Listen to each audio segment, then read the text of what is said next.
Have you ever felt stuck, stifled, or maybe even scared by the challenges in your life? Like there's obstacles in your path that are keeping you from doing the things that you want and really driving towards those goals, those outcomes that you're looking for in your life. What if I told you today that those obstacles don't necessarily have to be barriers? Maybe they're actually building blocks, and that those obstacles can create that path, build that foundation that you're looking for as you explore what's next for you. So, today I'm going to talk about one of my favorite books, Shanice Upshur, for those of you guys who don't know. And if you follow me on LinkedIn or Instagram, you've probably seen me talking about The Obstacle is the Way. It's written by Ryan Holiday, and it was actually given to me as a gift by one of my mentors, and it quickly found its way on a favorite spot on my bookcase. So, going to tell you guys a little bit about it and also want to deep dive into some of the lessons that I've learned and how I've executed those lessons throughout the past couple of years. So, this book, The Obstacle is the Way, it's more like a guide, and its purpose and the reason why it was written was to teach us that obstacles aren't meant to stop us, they're really meant to shape us. And this book is written around three pillars, so I'll be deep diving into these three pillars. But the three pillars of this book are perception, action, and will.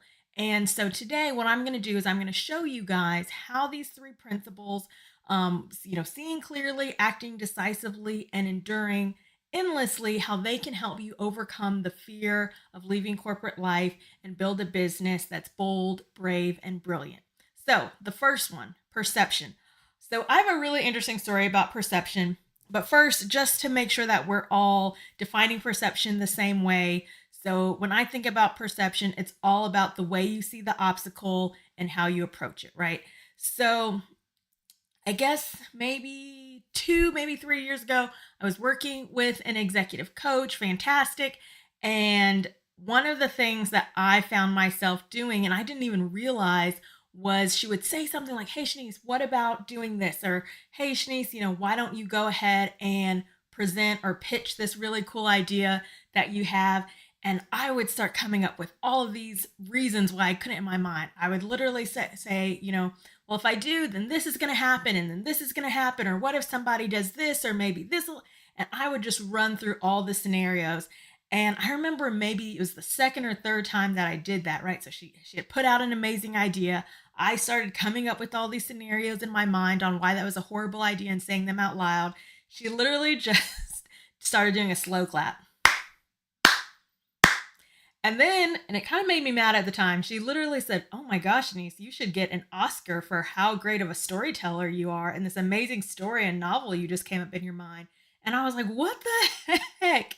And the crazy thing is, she was right. Like, I didn't even know what the outcome was going to be. And here I am making up all these scenarios, perceiving everything as an obstacle, and leaning into fear instead of power and anticipation in all of these moments. So, a lot of times when these ideas come up, like they can seem risky, they can seem reckless, ridiculous even. But what if you took that fear and reframed it? Instead of sitting there and having all of this self talk, right? So I really think of perception too as, self talk even. Instead of sitting here and thinking about all of these reasons why things are going to be horrible, or all of the negative aspects, or oh my goodness, why is there a boulder in the way? What if we reframed that and said, wow, I get to create a ladder. Yay, I get to find an alternate version. Oh my goodness, I get to utilize a different skill set. I get to connect with somebody that I maybe haven't gotten to connect with in the past in order to learn something to help me get around that barrier. So I really encourage you guys, as the first thing, to challenge what your perception is of the obstacle. Maybe it's not all that it seems. And even if it is, that doesn't mean it is the end, right? There's something that still can be learned, something that still can be taken away. And, one of the things that I challenge you guys on is take a moment when you run into these, spaces and times in your life and saying, what's the opportunity that's hidden in this challenge? So write it down and allow yourself to start shifting your thinking. And for me, that was a really big thing that I had to do, was just shift my thinking. So instead of approaching these challenges with fear and trepidation, really started to look at it and say, what's something new? What's something different? What is a new possibility that's going to be opened up to me by leaning into this? So, first thing, perception. So the second thing, right? So you had that mind shift, your challenge, and you know what, guys, you might not get it the first time. I'm not gonna lie. There were, me and Shantae, we worked together for a year, and within that year, there were so many times she'd be like, "Oh, you're doing it again. Oh, you're doing it again. Oh, you're done with the, you got one in me. Now you're going for a second." And she'd make little jabs at me and, help to remind me, like, and catch myself. So if you don't get this perception shift correct the first time, it's okay, right? You get it, go back and do it again. And if you find yourself really struggling in this area, I would challenge you to get an accountability partner, maybe share that this is something that you're working on with a mentor or a trusted advisor so that they can help to hold you accountable, cheer you on as you work through this process. Because until you get this mind shift change, until you really start leaning into these new perceptions, you can't move on to the second step. So the second step is all about action. So we've had this mind shift change, and now we have to say, all right, now we recognize there can possibly be an obstacle, but how do we take that obstacle and allow it to become manageable? And it happens when you take deliberate, disciplined, and determined action, right? But we don't even get to that spot of looking at it as something that we can action until we make that mind shift change. So all of you guys have heard me talking about how I'm getting to number 20. And if I'm not mistaken, this is either number 17 or number 18 of YouTube videos.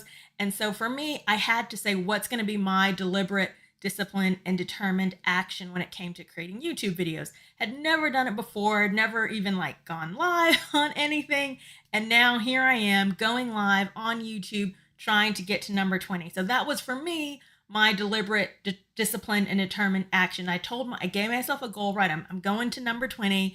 I'm being very deliberate with it, going in, creating the thumbnails, doing all of the work, being very disciplined, at least 2 to 3 every single week.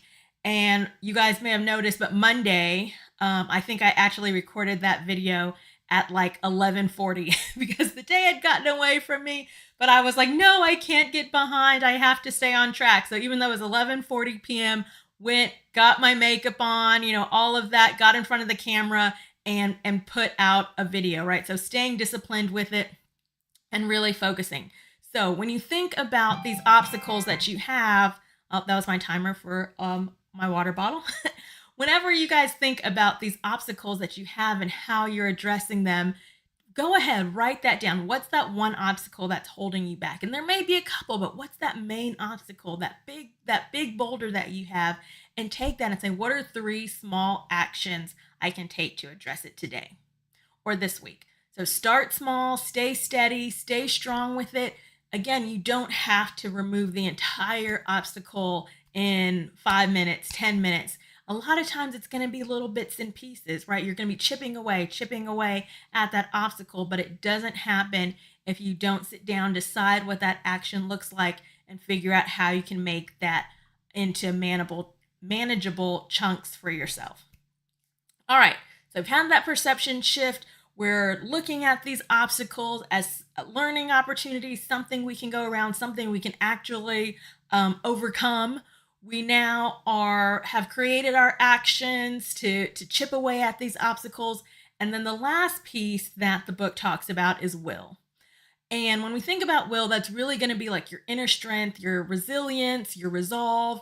How do you, push through in moments when it may seem difficult, unsurmountable, and, those challenges will come, right? Like, I don't know of a single person where everything is just hunky-dory, not a single bump in the road. And, some people's bump may be pebble size, some people's bumps may be Mount Everest size. But everybody's going to have these bumps and hiccups that they run into. But what really sets people apart in these moments is, are they able to endure? Are they able to adapt? And are they able to overcome? So again, you're going to have these moments. It's okay. But what do you do with them is the biggest part. So, when you hit a setback, right? So let's say you have a failed launch, maybe a tough rejection, maybe a slow sales month, right? Remember, that's part of the process. Obstacles, they're not the end. They're the beginning of growth, grit, and greatness. So lean into them. Don't allow your will to be knocked down a peg or two just because things don't always go as smoothly as we would want it to. So one of the things that I want to encourage you guys in that is a little tip for you is to develop for yourself like a mantra, something that you can use to keep you grounded. So, sometimes people look in the mirror and tell themselves like, oh, I'm capable of, changing my challenges into opportunities, something that you can repeat when times get tough, tiring, or terrifying. Again, you guys have probably heard me say this, right? I don't have to be good until I hit number 20. And, depending on how it is at number 20, that might change to 30 or 15 or whatever. But here's the thing, right? Like when I say that and when I remind myself of that, it lets me know that it's okay. It gives me and allows me to give that grace to myself that, hey, maybe you tried it the first time and it wasn't perfect. Guess what? You get to try it a second time and a third time. It's okay. Don't look for perfection. Don't hold yourself to these ridiculous high standards until you hit number 20. And it allows me the flexibility to do the things. So, for example, and you guys, there was actually, I think it was maybe like my third video that I did. I recorded the video. I was super excited, went to post it, and then realized that I didn't record the sound, right? There was another video that I recorded. It was fantastic. It was wonderful. And then I realized I'd hit rehearsal mode on the recorder and not the go live mode, right? So like there's been hiccups that I've had along the way.